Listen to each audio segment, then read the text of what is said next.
নমস্কার বন্ধুরা, সুমিতা রান্নাঘরে সবাইকে স্বাগত। আবারও চলে এসেছি তোমাদের সাথে নতুন একটা ভিডিও শেয়ার করতে। আজ তোমাদের সাথে শেয়ার করব সরষে ইলিশ ভাপা রেসিপি। খুব সহজে এই রান্নাটা হয়ে যায় আর খেতে হয় দুর্দান্ত। আর গরম ভাতের সাথে যদি এরকম ইলিশ ভাপা থাকে তাহলে তো আর কোনো কথাই হবে না। তার জন্যই প্রথমে ইলিশ মাছগুলো কেটে পরিষ্কার করে ধুয়ে নিয়েছি। এবারে মাছে কিছু গুঁড়ো মশলা মাখিয়ে আমি কিছুক্ষণ রেখে দেবো। আর আমি ইলিশ মাছটা কাঁচাই ভাপা করব, আমি ইলিশ মাছটা আগে থেকে ভেজে নেব না। তার জন্য মাছে প্রথমে আমি লবণ, হলুদ গুঁড়ো, অল্প একটু সামান্য জিরে গুঁড়ো আর লঙ্কা গুঁড়ো দিয়ে মাছটাকে ভালো করে মাখিয়ে কিছুক্ষণ রেখে দেব। দিয়ে এই রান্নাটা করার জন্য কিছু উপকরণ আমি রেডি করে নেব।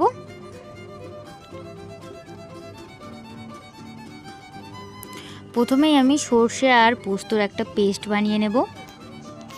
তার জন্য আমি এক মিক্সির জার নিয়েছি। মিক্সির জারের মধ্যে আমি কালো সর্ষে নিয়েছি আর নেব অল্প একটু পোস্ত, কয়েকটা কাঁচা লঙ্কা আর অল্প একটু লবণ দিয়ে আগে শুকনো উপকরণটা জল না দিয়ে ভালো করে একটু ঘুরিয়ে নেব মিক্সিতে। তারপরে অল্প অল্প করে জল দিয়ে একটা স্মুথ পেস্ট বানিয়ে নেব। আর সর্ষে পোস্তটা বাটা হয়ে গেলে আমি এটা ছাঁকনি দিয়ে ছেঁকে নেব। সর্ষের ওই কালো কালো খোসাগুলো যেন না থাকে, তাহলে দেখতেও সুন্দর হবে আর খেতেও এটা ভালো হবে। ছাঁকনি দিয়ে সর্ষে পোস্তটা আমি ভালো করে একটু ছেঁকে নিচ্ছি।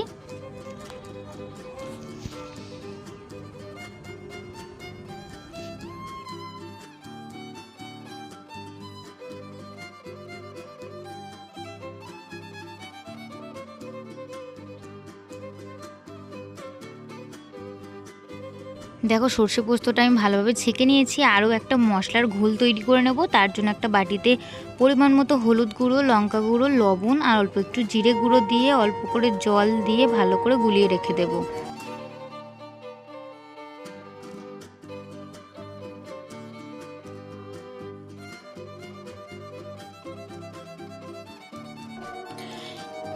মশলাটা আমার গোলানো হয়ে গেছে। এবার রান্নাটা করার জন্য কড়াই দিয়ে দিচ্ছি বেশ কিছুটা সাদা তেল। এবার তেলটা বেশ ভালো করে একটু গরম করে নেব।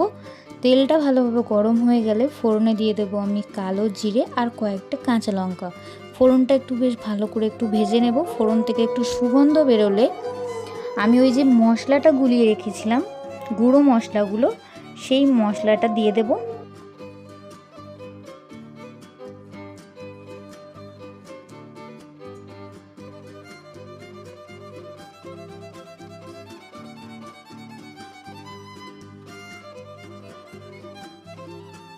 গুলে রাখা মশলাটা দিয়ে বেশ ভালো করে একটু কষিয়ে নেব।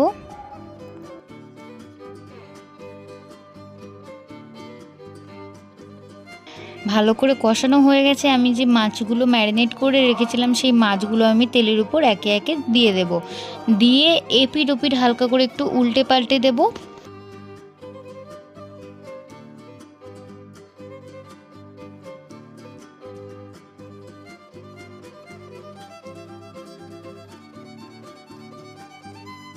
এপিট ওপিট একটু হালকা করে আমি উল্টে দিয়েছি। এবার ওই সর্ষে পোস্ত বাটাটা আমি দিয়ে দেব। এখানে আমি এক্সট্রা কোনো জল দেব না। এই সর্ষে পোস্ত বাটার মধ্যেই মাছগুলো ভালোভাবে সিদ্ধ হয়ে যাবে, তার জন্য আমি আর এক্সট্রা কোনো জল দিচ্ছি না। এবার চাপা দিয়ে গ্যাসের ফ্লেমটা একটু লোতে রেখে রান্নাটা করে নেব। ইলিশ মাছগুলো তো খুবই নরম হয় আর ইলিশ মাছ সিদ্ধ হতে বেশি সময়ও লাগে না, খুব তাড়াতাড়ি রান্নাটা হয়ে যায়। দেখো আমার গ্রেভিটা কত গা মাখা হয়ে এসছে আর আমার মাছগুলোও ভালোভাবে সুসিদ্ধ হয়ে গেছে। এবারে নামানোর আগে উপর দিয়ে আমি চেরা কয়েকটা কাঁচা লঙ্কা আর অল্প একটু সর্ষের তেল দিয়ে নামাবো।